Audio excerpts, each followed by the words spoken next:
At 97, James Ivory has finally decided to do the unthinkable. And it was then that I really, really understood what I had lost. Share his 10 favorite movies of all time. You know what this is? Something that even you have never seen. Yes, you heard that right. 97. The man has lived through almost a century of cinema. May I mention Mrs. Best? Seen more films than most people can name in their lifetime. And now, after decades of polite silence, he's ready to reveal what truly captured his heart, or at least what he says captured his heart. Because let's be honest, this is James Ivory, a man capable of turning a simple film list into a subtle opera of irony, wit, and tiny size of judgment. While you read, don't forget to subscribe, because if someone with 97 years of experience in cinema thinks it's important, it's probably worth it. 1. Casablanca, 1942. In New York in 1961, and he was on the way to the Cannes Film Festival with a... Of course, Casablanca makes the list. It's classic, it's romantic, it's devastating, and it's the kind of film that makes James Ivory sit back, sip his tea, and quietly mutter, "Yes, they got it right." Almost too perfectly. He loves the clever dialogue, the atmospheric cinematography, and that iconic airport scene where you're torn between longing and hopelessness. But true to form, Ivory's appreciation comes with subtle irony. He knows every line by heart and probably rolls his eyes every time someone misquotes it. Still, Casablanca is timeless. Mainly, I didn't see films over and over. I mean, well, apart from like The Wizard of Oz. And even at 97, it makes him feel young again. Well, if young includes faint wheezing and the occasional nap mid-film too. The Rules of the Game, 1939. Jean Renoir's masterpiece appears next. James Ivory has always had a soft spot for socially nuanced films that dissect human behavior with surgical precision. The Rules of the Game is delightful because it's chaotic yet orderly, funny yet tragic, and full of moral ambiguity that makes modern audiences uncomfortable. The time I met Ismail was at the Indian consulate in New York. Ivory admires how Renoir captures society's contradictions, and he often brags, quietly of course, about understanding every subtle nuance without a translator. This film, he claims with a twinkle in his eye, taught him that cinema isn't just storytelling, it's philosophy with a camera. 3, 8½, 1963. Tu saresti capace di piantare tutto e ricominciare la vita da capo? Federico Fellini's surreal masterpiece is another of Ivory's favorites, mostly because it allows him to feel superior while still enjoying the absurdity. He loves how Fellini blends fantasy and reality, how the protagonist navigates personal and creative crises, and how the entire film feels like an elegant hallucination. Ivory appreciates that it's messy, emotional, and unpredictable, the exact opposite of the structured scripts he's famous for. At 97, he admits he still gets a thrill imagining himself in Guido's shoes, except perhaps with better tailoring and slightly less existential dread. 4. My Fair Lady, 1964. Beautiful. And sweet of text. Yes, yeah. She was quite a boat that... My Fair Lady sneaks into the list, not for its romance, but for its theatrical precision and witty dialogue. Ivory, being a man who loves language and subtle performances, can't resist the way Professor Higgins' arrogance is both infuriating and oddly charming.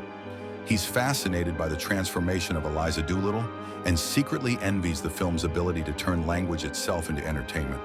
It's fun, it's clever, and he enjoys the musical numbers far more than he lets anyone know. In his mind, it's a masterclass in timing, something Ivory prizes above all else. 5. Hors d'Ate, 1955. Det er din bror. Johannes. Nej, det er Anders. Anders, no, så nok. Carl Theodor Dreyer's Hors d'Ate makes the list because it's quiet, spiritual, and devastatingly effective. Ivory admires films that don't scream at you, but instead slowly suffocate you with beauty and quiet terror. The subtlety of the performances, the meticulous cinematography, and the patience required to watch it unfold make it a deeply intellectual pleasure. James Ivory at 97 says he loves this film because it reminds him that sometimes less is more. And even silence can speak louder than dialogue. Plus, it's the perfect film to nap through without feeling guilty, although he would never admit to napping. 6. Citizen Kane, 1941. Of course, Citizen Kane is here. How could it not be? It's the film everyone claims is the best. 6 bodies, 1 night, Extremely my beautiful. whole life. I'm living the left this It's late. a matter of habit. I wonder what this is. And Ivory has no problem agreeing, while simultaneously feeling smug about the fact that he actually understands why he admires Orson Welles' ambition, the innovative cinematography, and the layered storytelling that was decades ahead of its time. To James Ivory, Citizen Kane isn't just a film, it's a blueprint for how to make art that survives long after you're gone. And at 97, he appreciates that kind of longevity more than ever. 7.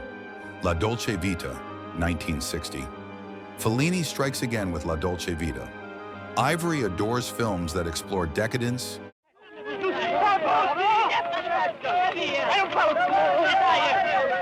beauty, and moral ambiguity, and this movie delivers all three in intoxicating abundance. He enjoys how every scene feels like a living photograph, a mix of glamour, chaos, and existential ennui. Ivory often jokes, again in his understated ironic way, that he relates to Marcello's cynicism, but not his hair.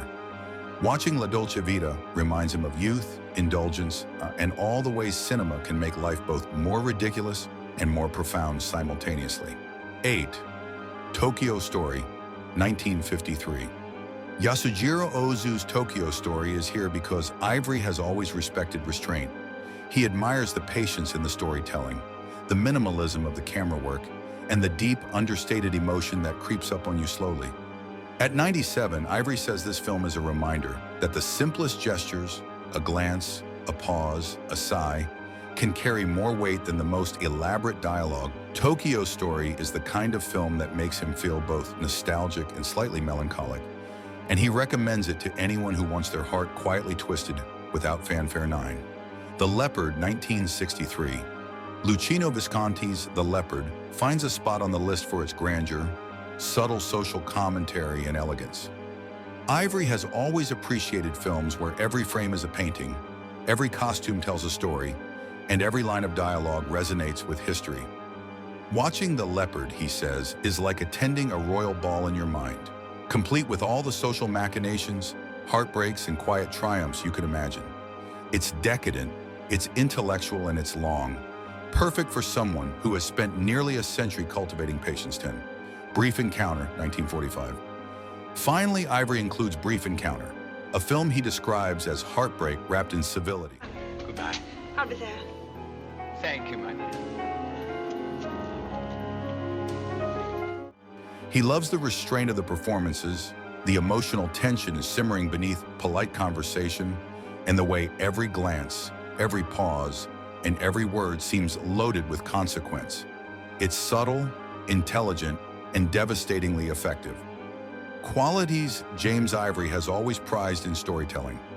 At 97, he claims this film reminds him that love doesn't always roar. Sometimes it whispers, and whispers that linger forever. And there you have it, the 10 favorite movies of James Ivory at 97, imagined with all the elegance, irony, and subtle wit he's famous for. From the brilliance of Citizen Kane to the quiet power of Tokyo Story, these selections show a lifetime of cinematic taste, patience, and a love for the art that never fades.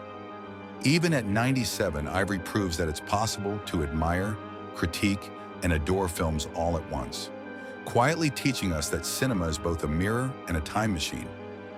If you enjoyed this journey through a century of films filtered through one of the great minds in cinema, make sure to subscribe, because someone with 97 years of experience probably knows what they're talking about, and you definitely don't want to miss the next list of imagined cinematic insights.